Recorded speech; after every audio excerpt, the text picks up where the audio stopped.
Like the reason I'm aiming at the biggest things I can aim at, and I consider myself a severely limited human being. Like I think there are way more talented people who can aim at bigger things than me. You aim at the biggest things you can so that you can learn everything you can, so that you can then bring that back to add value and lift others and help them find their own best. Like that's the whole purpose of the cycle.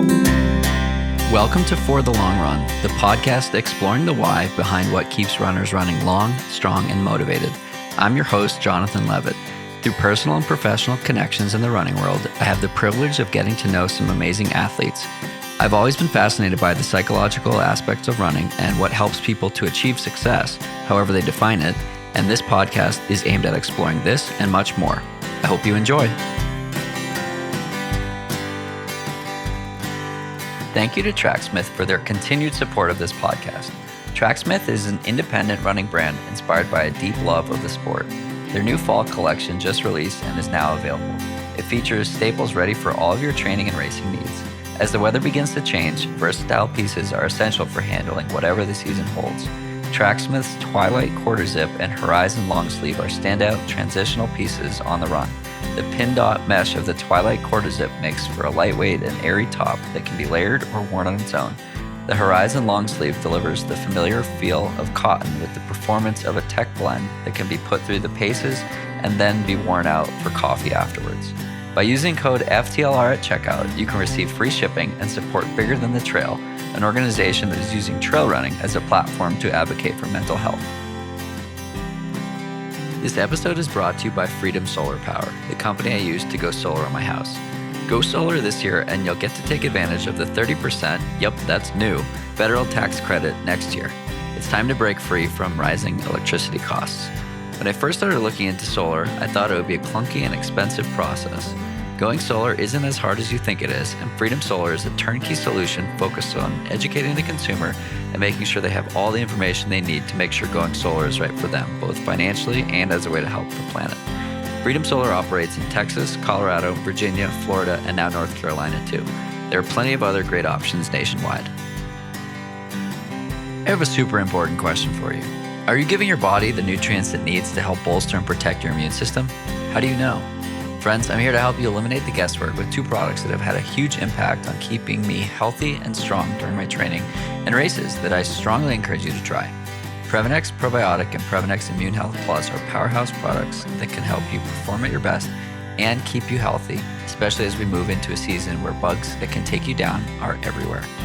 Use code FTLR for 15% off your purchase at Previnex.com. That's Previnex.com.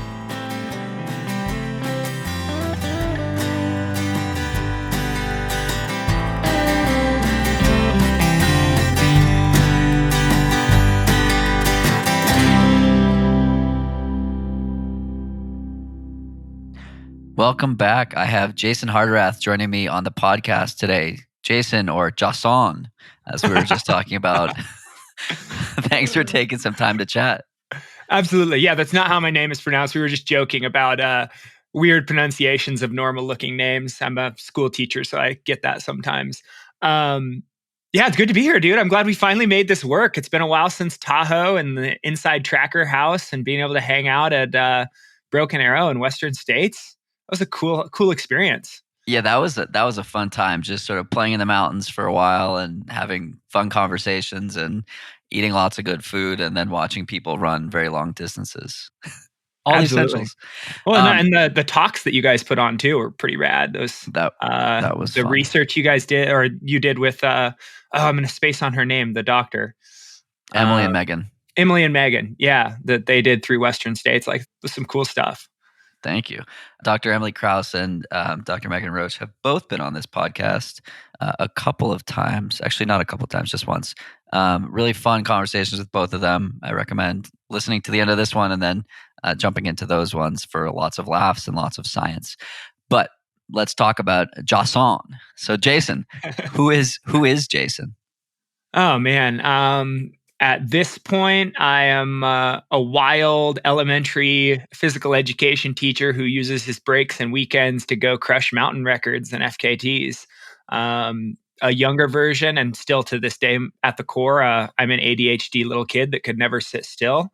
and found my outlet and success and expression through moving my body. I love that. I too am an ADHD kid who can't sit still, was formally diagnosed in 3rd grade. And in my adult life, I've figured out how to use it as an advantage. But it took quite a while to get to a point where like this was not a barrier or roadblock, but instead allows me to thrive. And it's like why I can have a full-time job and a podcast and a relationship and family and run a lot. And I don't think I'm doing all of those things very well, but I can't imagine being bored or sitting still.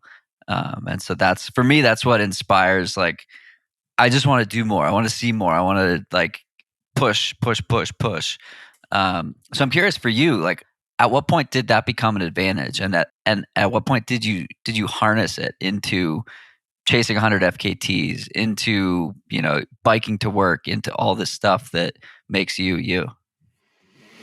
Oh, that is a great question.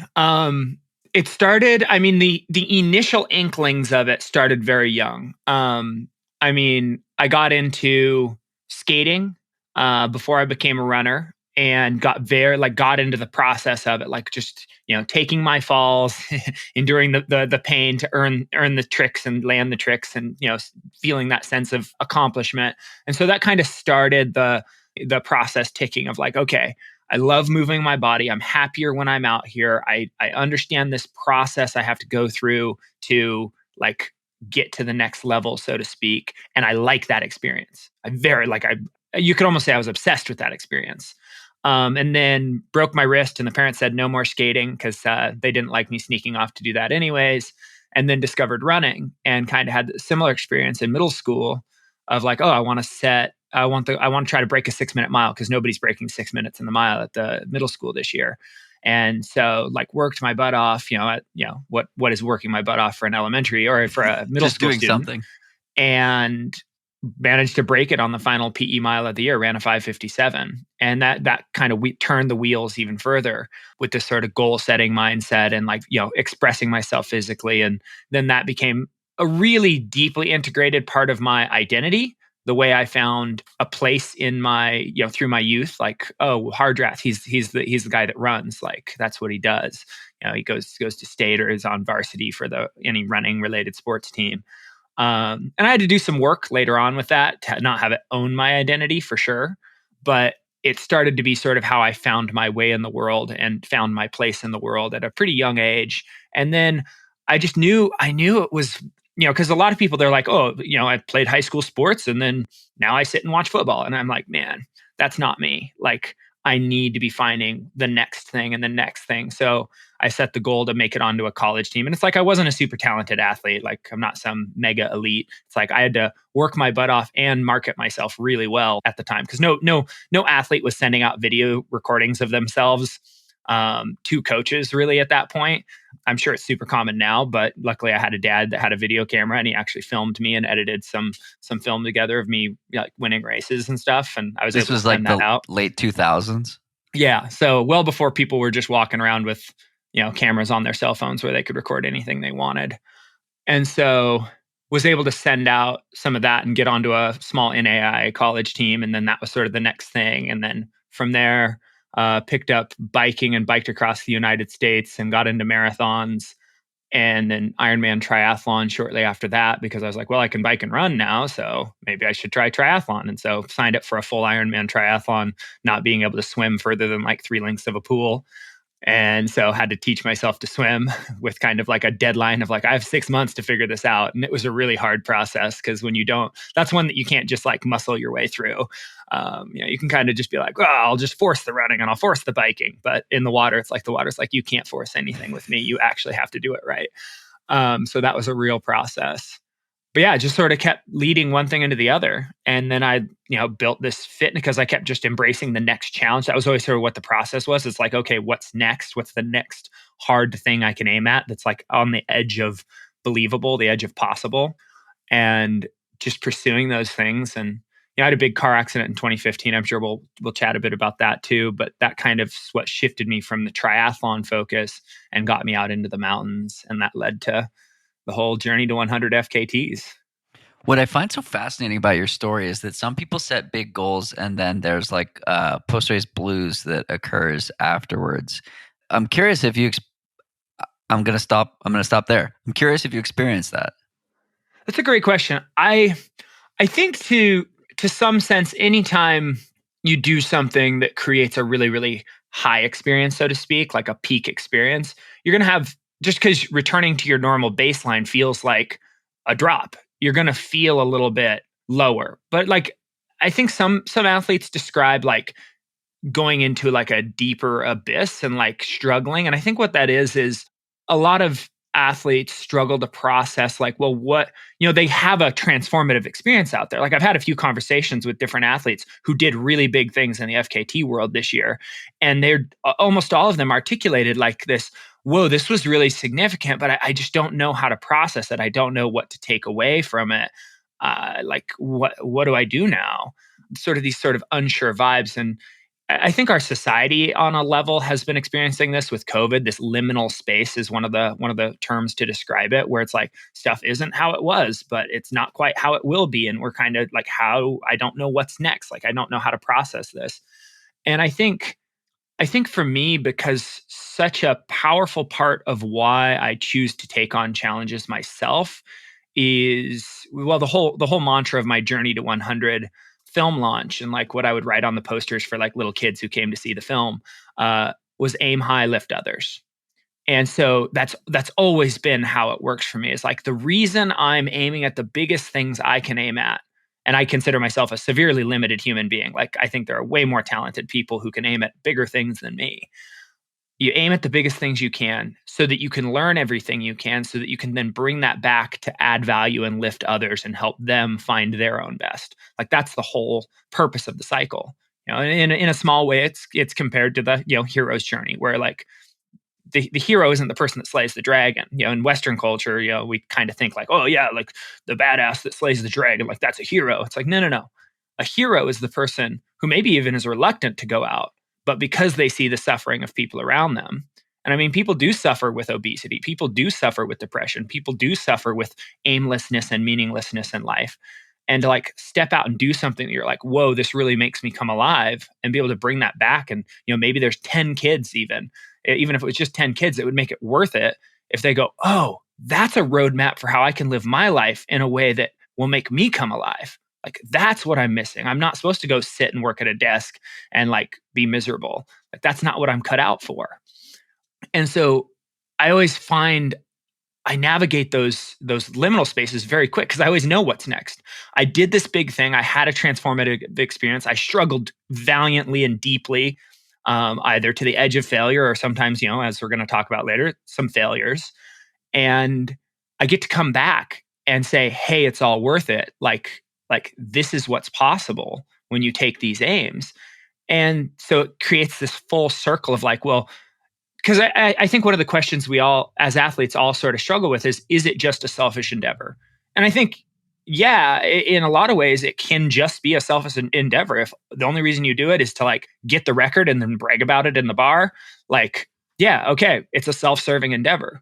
But the one way we answer that, we live in a way that answers it in the direction of no, it's not just a self-serving endeavor, is if we can lift those around us and inspire those around us to aim a little higher and believe in a little more themselves.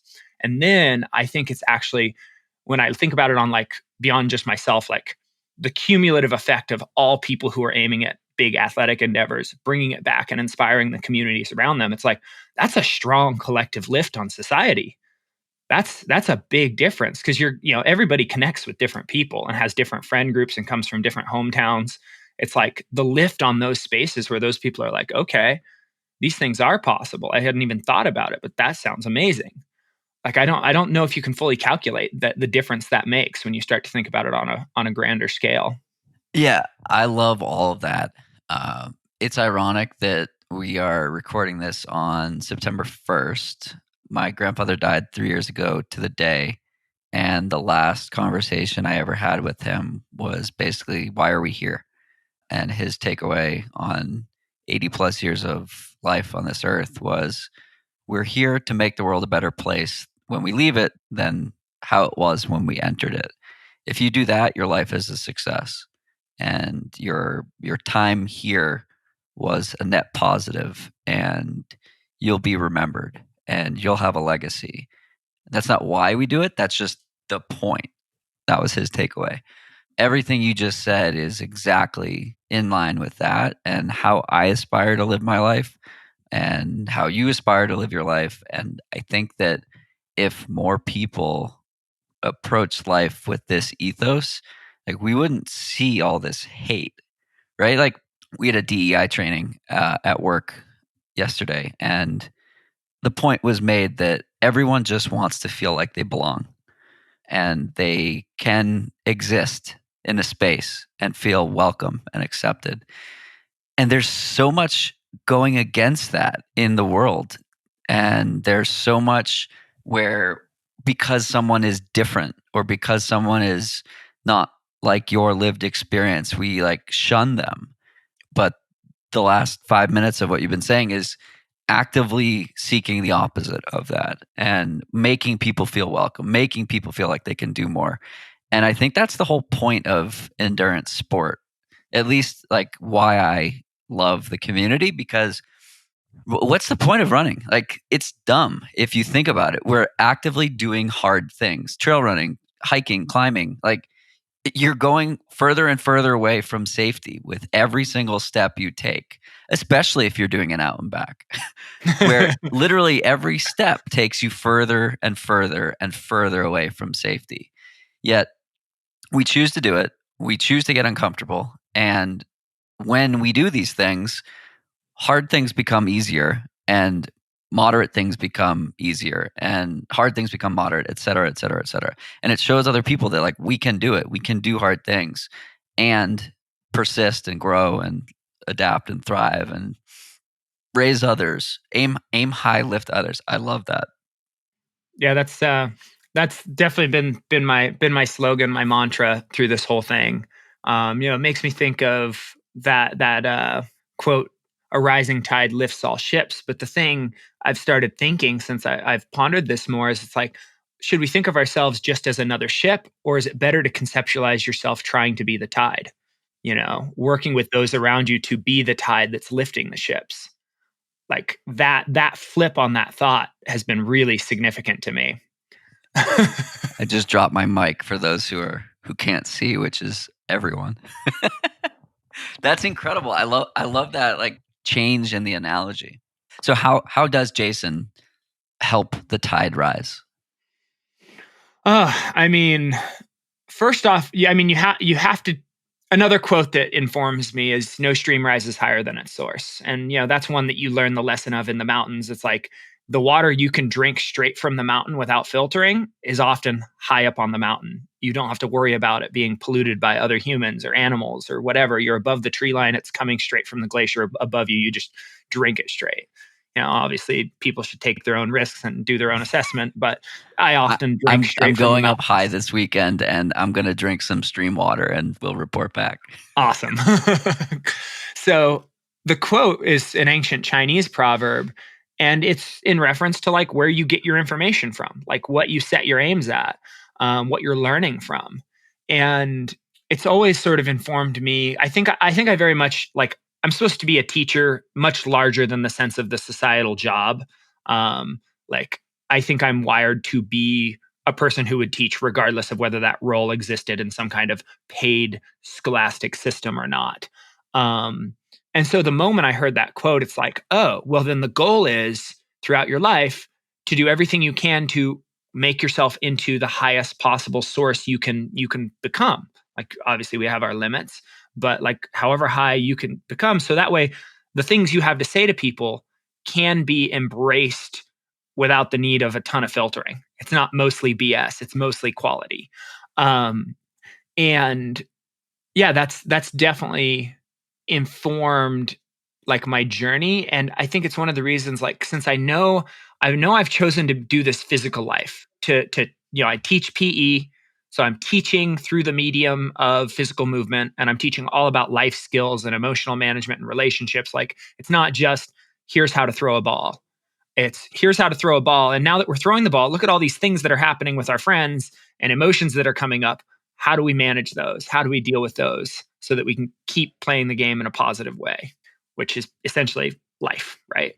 Um, and to me, like that's what I'm aiming at. That's what's oriented. It's like, okay, I need to take on the biggest. If I'm going to be a person that says I'm teaching people through physical mediums, I'm pursuing physical challenges, then I therefore have to be aiming at the biggest things I think are possible for me, because that gives authenticity. Like I say this in the film. It's like it gives me permission to tell my students, like, hey, it's worth it to put in the work. I'm just some kid from some small town, and I'm out doing these big things. Like if I can do it, you can do it, and that it's worth it, and that can be those can be authentic words that are truly felt when I say them. Um, What do your students think about the stuff you do? I mean, And can you give background? obviously, What do you do professionally for those who don't know? I am an elementary PE teacher for K through 6. Yeah, out in Bonanza Elementary in Bonanza, Oregon, outside of Klamath Falls in Southern Oregon. So what are your students thinking about what you're out there doing? Well, one of the things that's kept me here, because people have asked, like, "Oh man, why don't you move to Bend or Boulder or someplace like that where you're around a lot more of these mountain athletes?" It's like, well, yeah, then I would just be one of many voices that all the students get to hear, as opposed to, which is probably an unfair assumption for those areas. Like there are definitely kids you can connect with in any space that need positivity. So if there's an athlete listening to this and you live in a place and you're operating on that assumption that it's like, oh, I haven't done the coolest athletic endeavors, so I shouldn't go talk to kids or try to inspire anyone or try to mentor. No, if you're doing anything that is positive, forward growth momentum in your life, you absolutely have value to go then add to a young person's life. If you're doing anything, you're running a half marathon, you're doing a 5K, you're climbing mountains, like walking, like if you're doing anything that's a positive forward momentum in your life, that's inducing growth and exploration and creativity and physical fitness, you have value to add to young people who are not receiving that anywhere else in today's culture. And it's absolutely worth getting involved in some way, even if it's just like, hey, I'll be a guest speaker in a kid's classroom for a day. Like those sorts of things I do think make a difference. But rewind, the kids I work with out here, it's a high poverty area. I mean, a lot of people move out here because the land is still really cheap, and then they'll homestead and they'll like be living in shacks that don't have running water or electricity, like real poverty. And a lot of the thinking is very conservative minded, very, what's the word I want? Very um, protective of, very much experience getting through. So I'm one of the very few voices, perhaps one of the only voices that thinks the way I think and chases things out in the big world in the way I do, that these kids really get to hear. Why do you think that is? Well, it's just some spaces are like that, and there's nothing wrong like with communities where you grow up and you never leave. Like that can be a really good life, but in my opinion, you should be aware of the choice you're making. You should be educated and experienced enough to be like, yeah, I'm choosing to stay here because I love it here, and I know what I'm making that decision up against. Versus, I'm staying here because everyone I've ever known has stayed here, and I don't know anything else. Do you have conversations with parents who think you're doing too much? There's been pushback here and there. More when I used to teach the high school level, and I could break more into life philosophy and things within classes and courses, and talk at a higher level. With the elementary level, the frameworks you're laying, um, less often and get enough into the specifics to warrant much wary parenting. So not much anymore. Not much anymore. Yeah. Cool. Yeah, just sort of curious around. I think it's so healthy to experience differences and things that aren't like how you were brought up, and um, it's not something like I don't often get to be immersed in that. So hearing about experiences of that is always interesting. Let's talk about Journey to 100. First, what is it? Yeah. So I mentioned the car accident that I got into that launched me into the mountains and chasing FKTs. Well, I guess a little more context on that is I've always loved to like just be out in the fray of running, racing, doing stuff. I always ran too many races for to ever run the perfect race. It was really hard for me to want to like taper. Like I would train tons, but then to like taper properly and have like a proper A race where it's like, oh yeah, I'm like well rested. It's like those that happen very seldom because I just love to be out in it. And I have I mentioned earlier, I'm not really some mega elite, but the genetics I did get, I like to think of them as like working class genetics, where it's like my body can take a ton of abuse, and it's just like, yeah, I hurt all over, but none of it's an actual injury. It's like it all hurts, but then when I tell it to get up and go again, it gets up and goes again. And Do you think that's so genetic or physiological or mental or both? I would imagine there's both. I mean, it would be unfair of me to be like anybody could do this, and then it's like some person that's like, no, my feet grew wrong, or my ankles aren't aligned, and my knees aren't aligned, or whatever. They go, well, I'm going to try to do the same, and then they tear themselves up in a bad way, and they go, ha, see, it's not true. So it's like I think if you bar that, it's like if your biomechanics line up reasonably, then probably over time, because I mean, I've put a ton of time. I mentioned getting into this in middle school. I started training year round when I was still a sophomore in high school. That's been a long time ago now. I think I've been training mostly year round for a decade and a half now, going on 2 decades here soon. It's like that's a lot of time for adaptation to set in. And that's one thing that, bothers me when people tell me, oh, I tried running, it's not for me. It's like, oh, how long did you do it? A 2 month, weeks. 2 weeks. It's like, no, I mean, really, you can put in 2 years before the adaptations, like the basic adaptations that come from a regular habit of running, set in enough. Because tendons and ligaments, they take a long time to grow and strengthen. Unlike our cardiovascular, it develops the fastest. Muscular endurance, it develops second fastest, and those are both way faster than our ability of our ligaments and our tendons to get to where they can take the torque and torsion suddenly we're capable of wielding on them.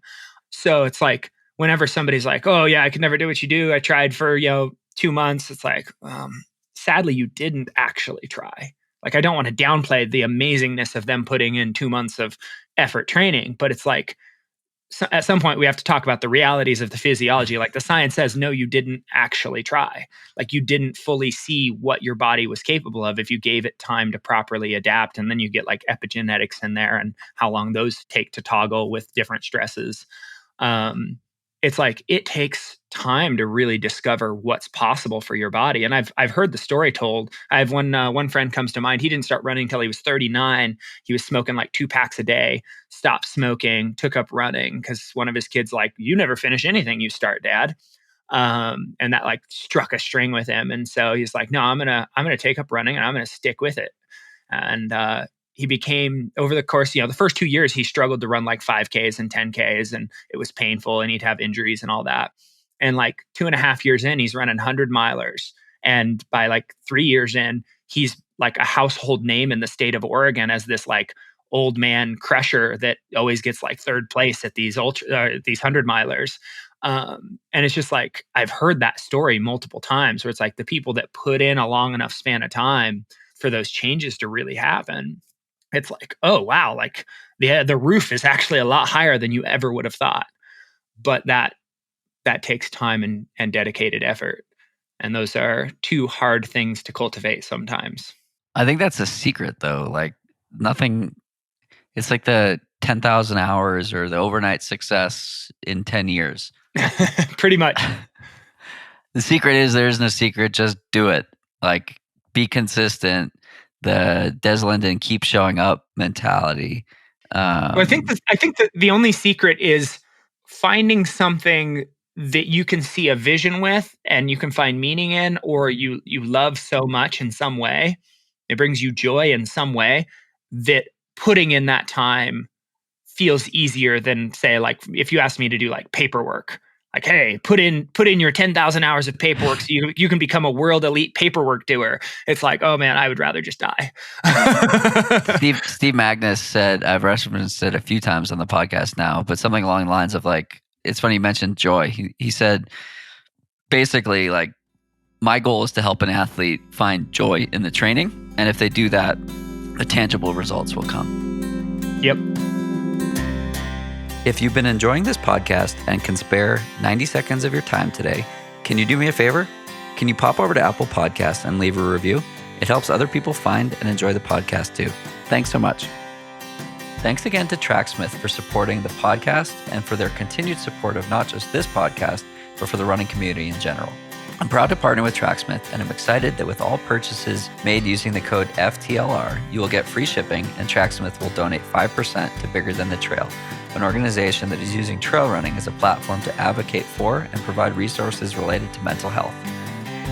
Thanks again to Freedom Solar for supporting this episode of the podcast, as well as our desire for a greener energy source.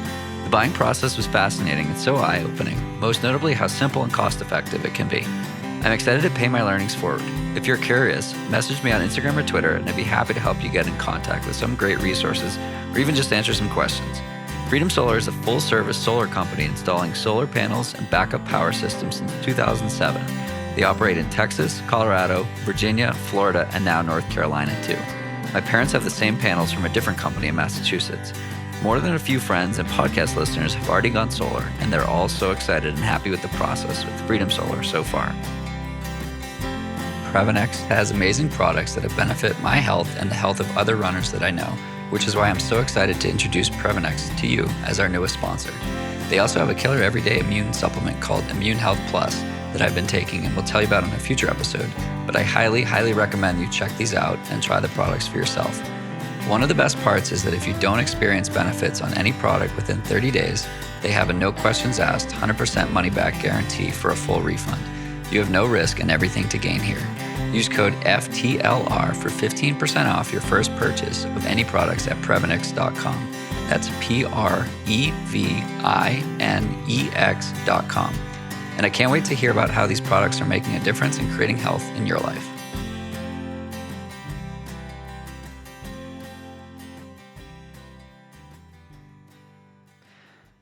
So, you've done some epic things. I can't imagine that it's all type 1 fun and probably mostly like not even type 2 fun at times.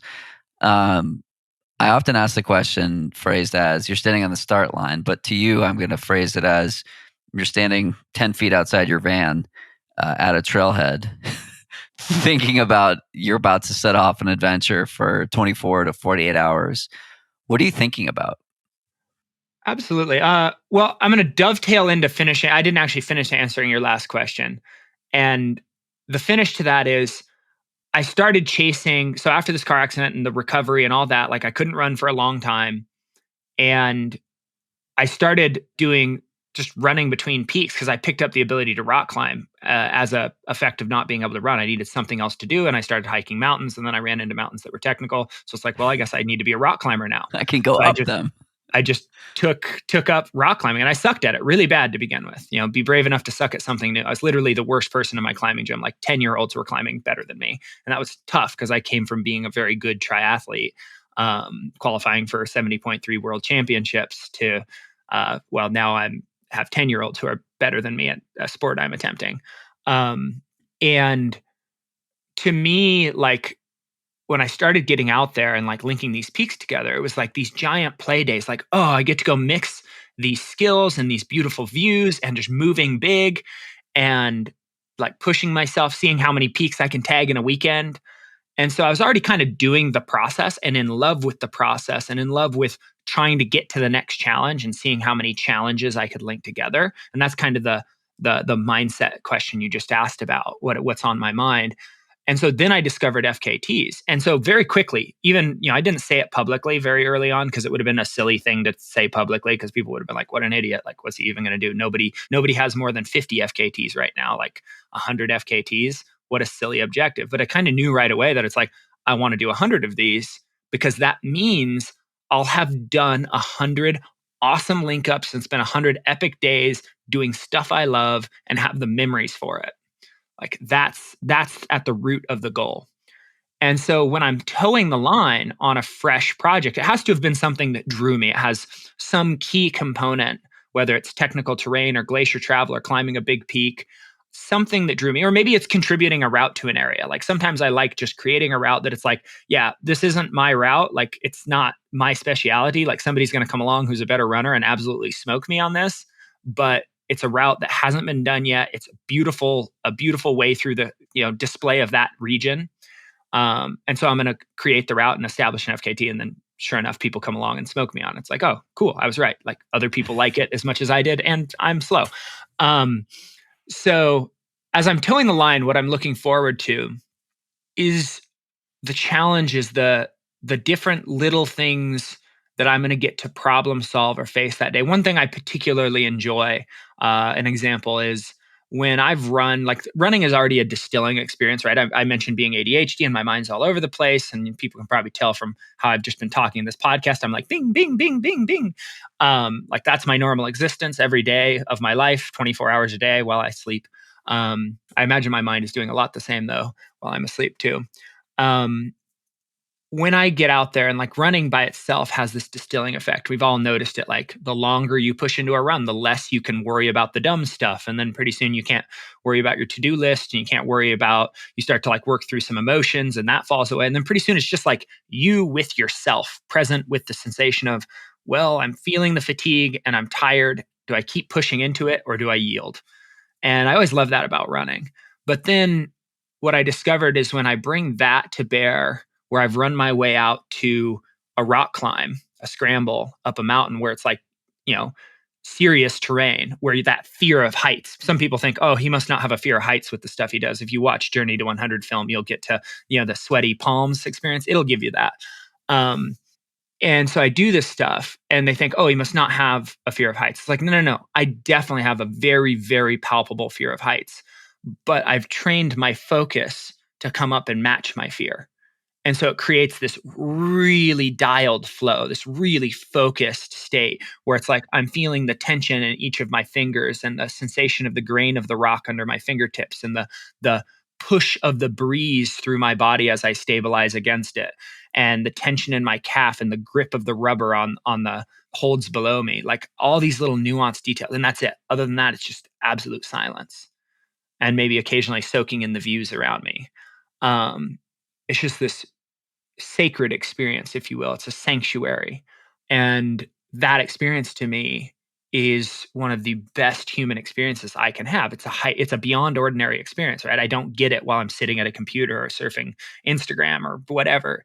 And so it's obvious that I would want to go seek that, right? And so that's what I'm looking forward to. And so, a lot of people ask, like with the Bulgers Project, climbing the 100 tallest peaks of the state of Washington as my 100th FKT, a single FKT, but my 100th, kind of a little bit of poetry that I chose there, or sickness, whatever you want to write it off as. You can make your own decision if you're listening to this. But yeah, I climbed those 100 peaks and they're like, man, how did you like deal like mentally, like thinking about like 100 peaks? It's like, oh, I never thought about 100 peaks. Like when I was planning the project, before I ever started, I thought about 100 peaks and how to do them as efficiently as possible and did all the logistics, 6 months work of calling other mountaineers and asking about link ups and asking about routes and when certain glaciers melt and like what the routes are like once they melt versus before they melt and where the fires were most likely to break out and like all these different nuanced details to make a decision of the best possible like meta and micro scale route decision and peak order. And as soon as I took that first step and I started my watch, all that was on my mind was that next thing I was looking forward to going and having the real experience that I just described on. And it was just 50 days of getting to go out and chase that next amazing, beyond ordinary experience. What's your relationship with the unknown? I think I do particularly well. I mean, as much as, we can assess the water we swim in, it seems to me when I try to look out on the world, it seems that maybe my ADHD disposition makes me particularly resilient to chaos because my life and my reality inside how I interpret the world, like no sense of time, getting lost in hyper focus, difficulty with relationships as a kid, and like having multiple things fall apart because of that, impulsive behaviors. Like it made a very chaotic childhood experience. But I think that gave me a particular resilience, like people thinking like, oh man, like a fire could have broken out at any point. Like you had no clue what route condition a route was in as you were like hiking 20 miles into the middle of nowhere in the heat to get to it, or in the rain to get to it. Like how do you deal with all of that like unknown and that chaos? And I think I thrive in it. I think I like the idea because I'm really bad at organization and planning. Like we've been trying to get this scheduled for what, 6 months? I don't know. That's because we both suck at it. Right? That's why I use a Calendly. I use one too, and still it took us like 6 months to finally make this happen. Right? It's like I'm bad at organization. I'm bad. Like I've had to do multiple like second order controls to build consistency into my life. By just like shaping second order things. Because it's like I can't manifest orderliness in the moment. It's like there has to be some outside structure, some environmental structure that sort of forces it. Like when I was trying to build a biking habit, being consistent at biking both in the morning and the evening to get my bike miles up for Ironman, I sold my car. So it's like, well, now the urgency of I don't want to lose my job is driving forward my bike habit. Because there's no other option. Yeah. There's no other option, right? So now I get to channel one urge and urgency that creates, right? That's something that we as ADHD people understand, that like we operate well in that, like, okay, this just got real. Like we've procrastinated, but now it's crunch time. Rip out the 10-page paper. And then bang, bang, bang, the whole educational experience. Done. Boom, you nailed it. How did I know? Like we thrive in that clutch moment. And I've always been a great like clutch player in that regard. And so like that to me is like when I'm in that moment where it's like, yeah, I'm going to get out there and I'm going to have to solve some big problems to figure out this glacier, like, cause it's pretty melted out right now. The one report I got, the team turned around and it's like, I'm going to figure it out. And I'm going to walk 20 miles out in the middle of nowhere. And I'm just going to be unrelenting until I solve the problem. And I think that serves me really well for the stuff I choose to do. It serves me really well with these, backcountry, unsupported. You've got to get yourself in, and then more importantly, you got to get yourself back out. I tend to deal well in those chaotic situations. So I guess that would be my answer. Yeah, it's so fascinating because, like, I'm sure a lot of people listening are like, "Oh my God, I can't understand what he's saying. This doesn't make any sense to me." And I'm sitting here like, you've outlined my childhood, teenage years, and adult life like to a T. My assignments in college, papers in college, were always like done the night before, and they were always great, but like just never. The urgency drove me. I work in sales. I thrive under like end of month pressure and like how are we going to figure it out? And I don't want to say like chaotic energy is my friend, but I can live in it and I can thrive in it. But I can also thrive in consistency and whatnot. But yeah, it's just so fascinating how like once we have the awareness of how best to use our own brain, then it comes down to, okay, let's be proactive on like the utilization of this tool and like understanding where your faults are and not trying to fix them, right? Like this podcast took off once I hired help. I have 4 people working on this podcast.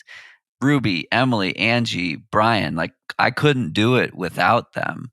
And I don't have the skills or the desire to do the things that they're good at. And it's so cool to like put these puzzle pieces together where like I'm basically being managed out of a spreadsheet and I just have to answer questions. And it's fascinating how other people's brains work. And so to hear the way that you've explained it is so cool in how you've been able to use it in your life and do these massive projects. And then more importantly, lift other people up with your ability to execute on this stuff, right? Because like it's one thing to try, and that's admirable, but it's another to like do it. And then it's also another to do it and fail and learn from it. So let's talk about failure. Said you had a big failure on the double whirl recently. Tell us more about that. So ever since I saw the whirl is the Wasatch Ultimate Ridge link up. It's considered like a mega test piece of there above Salt Lake in the Wasatch Mountains. It's 36 miles long, 18,000 feet of gain. Whoa. And a lot of it is, a lot of vert for 36 miles. Yeah, it's that's like a lot for 100 miles. It's scrambled, like a lot of it is scrambling off trail terrain. Like you're not just like, it's not just 36 miles of steep trail. It's no, like there's some trail in there in the middle section, but there's a lot of you're climbing up with your hands on the ground and you're, all four on the ground and up and down. It's pretty real. It's nothing super hard about it as far as like if you were approaching it from a rock climber's perspective, it's like, like all of this is really easy in the rock climber sense of it. But when you're doing 36 miles worth, 18,000 feet of vert worth, like most climbers just aren't in shape to do that kind of endurance. So it's like this, I like to think of it as enduro climbing or enduro scrambling. I think that's the name of a watch. So yeah, anyways, as soon as I read about it, I'm like, has anybody done an out and back? 72 miles. Yeah. What would that be? 18 and 18. So, wow, my brain just turned off. 36. Thank you. 36,000 feet of vert. And, it had been in my notebook for a while, like this idea to do it and kind of some plans and where like caches could work and all that. And, it was kind of like, this is the year to do it. I was going to do Norman's 13, the link up of the California Sierra 14ers on foot. And then I discovered that you could break a second record in the same push because the person who did California 14ers by biking between them all, technically you're still human powered if you're on foot. I looked up the time it took him to get to the South Lake trailhead. It's like, if I beat this record by enough, the Norman's 13, I'm actually ahead of the record by the time the bike person was at this point, which means if I get on a bike and bike the 420 miles to the final two peaks, I could get two records in one push. And so that was kind of one of the big project, because that one had been mulling since like 2018. 2019. But then I was like, okay, I'll do that. And then I'll go and I'll try this double whirl. And I succeeded. I did Norman's 13. Norman's 13 by itself is 106 miles, 40,000 feet of vert. And a lot of that, like from, Middle Palisades, Sill, Polymonium, North Pals, Starlight, and Thunderbolt. So I believe I just named 7 peaks there, 6 peaks. All of those, it's like, if you mess up, you die 5th class terrain. So it's not a Nolan's 14 where it's like, just show up and run it and it'll be fine. Like you should rehearse first to be faster, but you're most likely not going to kill yourself if you don't. It's like, no, for a good chunk of this, you're in terrain where every movement matters. So it's like it's one like Nolan's, I would say, goes to the runner over the mountaineer. Norman's, I think, goes to the mountaineer over the runner. You need to be a mountaineer who can run, but it's like if your skill set is really strong in being in dangerous terrain, it's probably going to serve you so well that you're going to be able to like muscle through and still be ahead for the running portions. So it's like a really full-on experience in these mountains in the Sierra. Anybody that's spent any amount of time there knows that there's some very real terrain. And then you add on the massive biking, and it was like on one of the days I rode 200 miles in the day, and it was like 100 degrees for like 5 hours of that day. So it was tough. And I tried to come out of that, and I think 10 or 11 days later, drove to Salt Lake and tried to jump into the double whirl. And like I got into it, and I kind of expected I was going to be a little bit like the gas tank was going to be empty. But I thought I would have a little more to give than I did. And that would have been fine. Like I've suffered deep, obviously with the 100 FKT project, I had to do a ton of back-to-back-to-back massive projects. Like I I think at the time I did 3 infinity loops on back-to-back-to-back weekends. So I did the Adams, no, excuse me, I did the Shasta infinity loop, the Adams infinity loop, and the Hood infinity loop, just bang, bang, bang on back-to-back weekends. All of those are like in excess of 20, 30,000 feet of vert and, 50 miles plus. So like big days with technical, snow travel and steep terrain. And so I'd been in that boat before where it's like, oh, yep, I'm kind of like, there's no hyperdrive anymore. It's all just keep moving forward. And the problem that cropped up is we got into this, and I invited this young guy, Chris Fisher, to join me, who's the 40,000 foot of vert in a month guy that set that record. His film To the Top, if you haven't seen it, it's pretty cool. And I saw what he was doing, and I saw him post some stuff about the Wasatch, and I was like, hey, dude, I've got this crazy idea. You seem to be into crazy ideas, doing 400,000 feet of vert all on the same mountain. Let's try this together. And so we took off to do this thing together. And I do the first, a single whirl. It's funny to say that, right? You used to just be able to go like, oh, the whirl. Now it's like, oh, you mean a single or a double?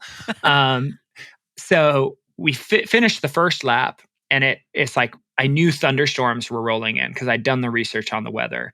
And the math was saying I wasn't moving fast enough to ensure the team would beat the thunderstorms. And it was like one of the hardest calls, like, because this is one that had been, near and dear to my heart to come and like put the first double of the whirl up. But it's like, okay, either I risk both of us failing by pushing on, or I let him carry the torch. I withdraw, and he's fresh, he's on fresh legs. So it's like he's going to be able to go a lot faster without me and probably have a chance of beating the storms. And so, I proposed that to him, and he thought about it. He's like, yeah, man, if you're sure that you're okay with that, like, I'll go for it. And yeah, he ended up sending the whole way back.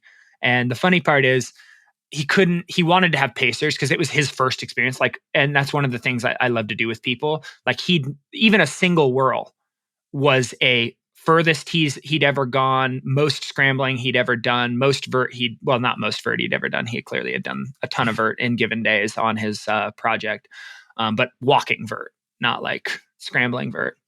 So he like had this like transformative experience even just on the first lap.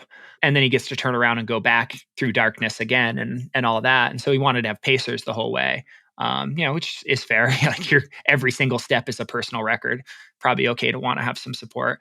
But he couldn't find anybody to pace him through the final technical section during when the storms were on the edge of breaking out. And so, push comes to like I go get some sleep and some rest, and push comes to shove. It's like, hey, dude, could you come back out? And, I'd always sort of wondered, like, all right, how do you tell when you're more about the vision than you are about your own ego? And in a way, and it feels weird to like bring this up because it feels like I'm like glorifying myself or something. But for myself, inside myself, it's like, I was stoked to have the opportunity to go help him see the vision through. That's so cool. And that to me is like, oh, okay. Like this is the embodiment. This is the embodied answer to the question of, am I just in this for my own ego? Is no, I'm totally willing to go out there, beat to hell, tired, to help someone else finish my original vision, even though he's going to get to be the one that has his name on it. And it was really meaningful and really impactful. And like, I got up there and I was like dialed, like I was frustrated. I was able to move better than I was on the first day. But it's so cool when you're like doing something for someone else, you have these extra legs. Yeah, true. So I got up there and I was dialed and I kept him moving. I was like, one other guy last minute, like ran up and caught up to us at a later point once we started into the technical terrain. And he was kind of, I thought of it like good cop, bad cop. I was no, we need to keep the pace up. Like, oh, you're exhausted and getting wobbly. You can have a 7-minute nap. That's it. Like, we got to beat these storms. And the other guy was like, here's the shirt off my back. Yours is too warm, like, because you're in a long sleeve, da-da-da. And I'm like, we're perfect. Like, he's good cop, I'm bad cop. Like, and anyways, the cool thing that happened is right as we come running out the end of the trailhead, and they have like chairs set up for us because it was, a big supported effort, and Salt Lake really showed up for them, and it was really cool, is the moment we sat in those chairs, massive crack of thunder, and just the skies come gushing down. It's like standing in the shower. We're just sopping wet in minutes. And it's just like, those like, when it comes from inside, you just, like just so stoked that we've done exactly what we needed to do. I love it. Jason, we could go for hours on this. We may have to again. I hope our adventures overlap at some point in the future. For those who want to follow along with you and your journey, where can we find you? Absolutely. I am on Instagram. That's probably the thing I frequent the most, at Jason Hardrath, just my first and last name all together, no periods, no spaces, no underscores. I'm on Facebook as well. And then if you want to watch the Journey to 100 film about my first 100 FKTs, being the first person to reach 100, we'll have a link in the description, and it's findable on YouTube. Amazing. Jason, thanks so much. And we'll see you out there. Yeah, let's chat again, man. For sure. That's it for today's episode. Like many long runs, it's sad when it has to end. I hope you join in next time on For the Long Run. And in the meantime, happy trails. If you enjoyed this episode, it would mean a lot to me if you shared it so that others can find it and enjoy it too. This podcast and the accompanying music has been produced by Brian Walters of Single Track Sound. For the Long Run's logo was created by Vanessa Wolf of Sterling Wolf. Show notes have been written by Ruby Wiles and is managed by Emily Holland. It takes a village.